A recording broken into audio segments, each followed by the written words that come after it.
Hi everyone, welcome to Yarn Magic Creations. In this video I will show you how to make an increase stitch.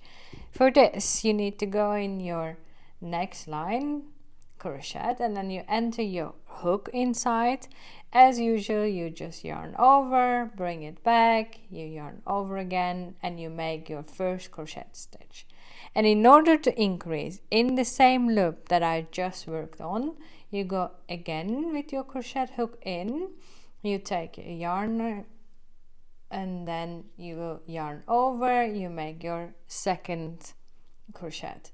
So as you can see, in the one hole I made two different crochet stitch.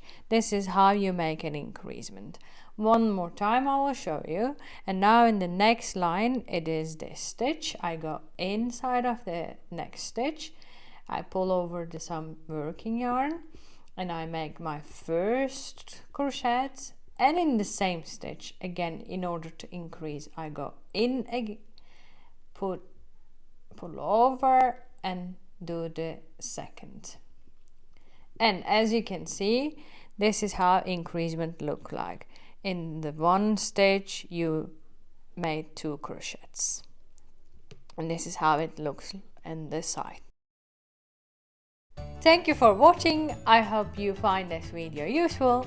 If you have any questions, please feel free to reach out in the comment section down below.